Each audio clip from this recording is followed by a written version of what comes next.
You can't fight City Hall. Well, really? I am an ordinary person that is here to tell you you absolutely positively can and sometimes you must fight City Hall.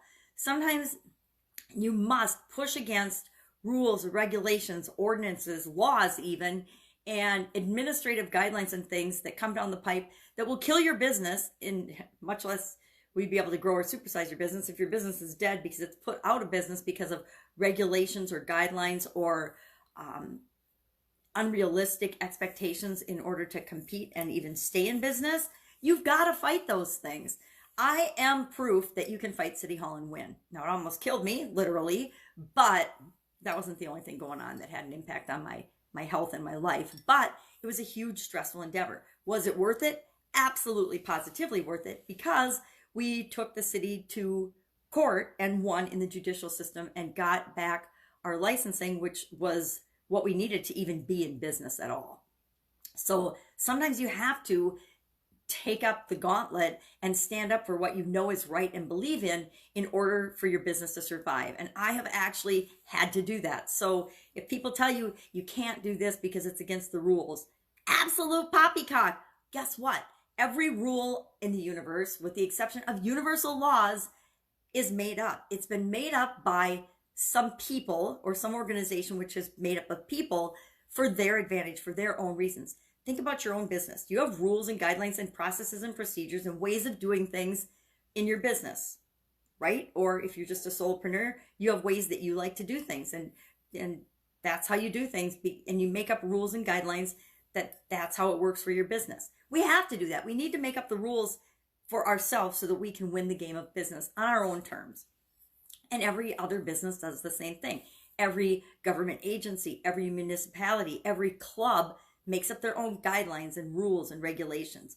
And we do this to create some sort of, semblance of order out of chaos and to create the type of organizations that we want.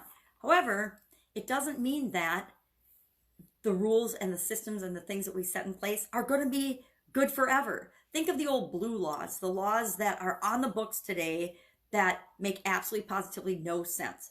I remember living in Texas and I couldn't buy light bulbs on Sunday. So if a light bulb burnt out, I couldn't buy a light bulb to replace my light bulb until Monday rolled around. So I had to live in the dark, right?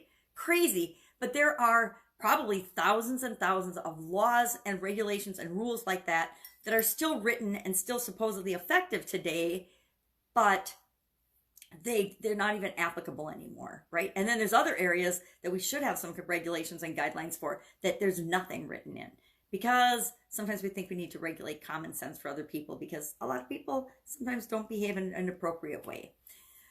So I agree, we need rules, we need guidelines, we need order, but we also need to understand that sometimes we need to be the change that questions those rules, those regulations, those guidelines.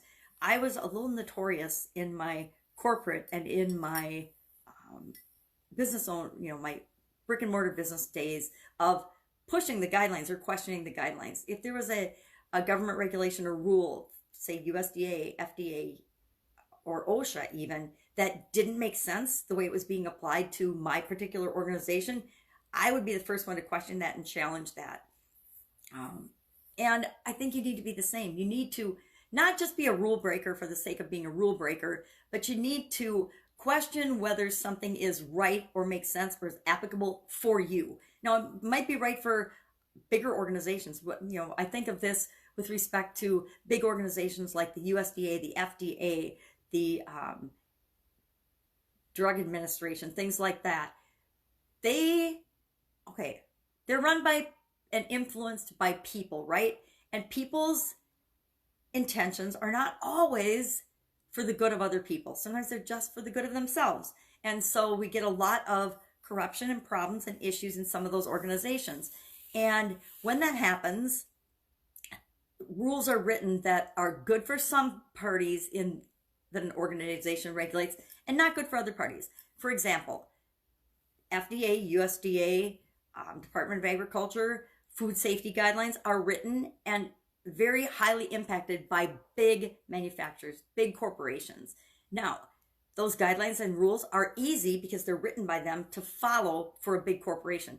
But when you boil down to like really small manufacturers and small organizations, some of the guidelines that they get help to get passed in these government regulatory organizations are cost prohibitive and nearly impossible for smaller organizations to follow and live by in their terms. So those are the kind of things that I liked to battle. So think about today, the can't fight City Hall saying, and are there things that you're just caving in on and following because you think you have to follow them? Or are you being a leader in your industry and saying, what makes sense for us? What is going to really move us ahead now and in the future? That's it. Go out and make it an awesome day. I'll, of course, be with you tomorrow.